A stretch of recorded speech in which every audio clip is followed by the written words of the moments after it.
আসসালামু আলাইকুম। আজকে বোয়াল মাছের ভুনার রেসিপি শেয়ার করব। সেজন্য বোয়াল মাছ নিয়ে নিয়েছি। এখন মাছগুলো রান্না করে নিব। কড়াইয়ে তেল দিয়ে দিয়েছি। এখন পেঁয়াজ কুচি দিয়ে দিলাম।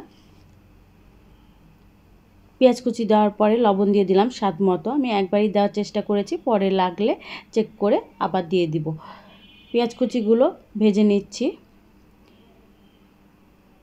যেহেতু আমি এখানে কাঁচা মাছ রান্না করছি, সেজন্যই মাছ ভাজিনি। পেঁয়াজগুলো ভাজা হয়ে গেছে।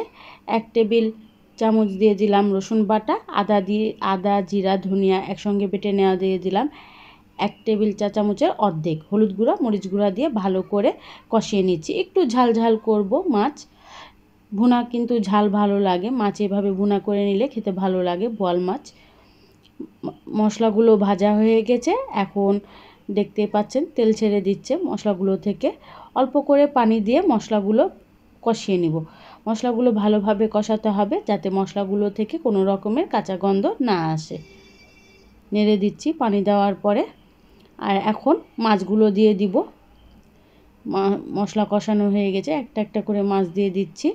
এভাবেও কাঁচা রান্না করবেন। বোয়াল মাছ কিন্তু এভাবে কষিয়ে কষিয়ে রান্না করলে খেতে ভালো লাগে। টমেটো দিয়ে দিচ্ছি।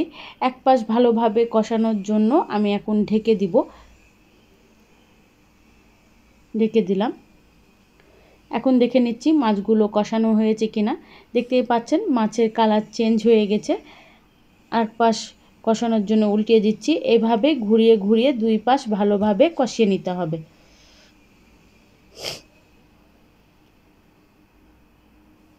সবগুলো উল্টিয়ে দিচ্ছি। আবার মিডিয়াম হিটে 3 থেকে 4 মিনিটের জন্য ঢেকে দিব কষানোর জন্য।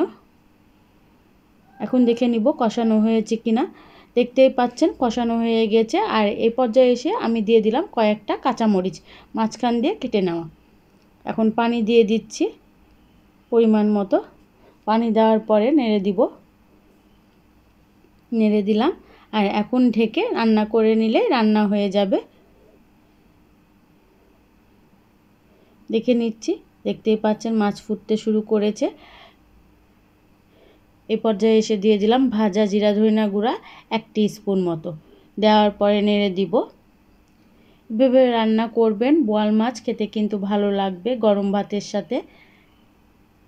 উল্টিয়ে দিচ্ছি মাছগুলোকে যাতে দুই পাশই ভালোভাবে রান্না হয়, সেজন্য। মাছ রান্না হয়ে গেছে দেখতেই পাচ্ছেন।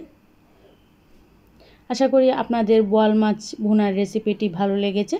ভালো লাগলে যারা আমার ভিডিওটি ইউটিউব থেকে দেখছেন, ইউটিউব চ্যানেলটি সাবস্ক্রাইব করে নেবেন। পাশে থাকা বেল আইকন বাজাবেন, লাইক শেয়ার কমেন্ট করবেন। আর যারা আমার ভিডিওটি ফেসবুক পেজ থেকে দেখছেন, ফেসবুক পেজটি ফলো করে দিবেন, লাইক শেয়ার কমেন্ট করবেন। ধন্যবাদ।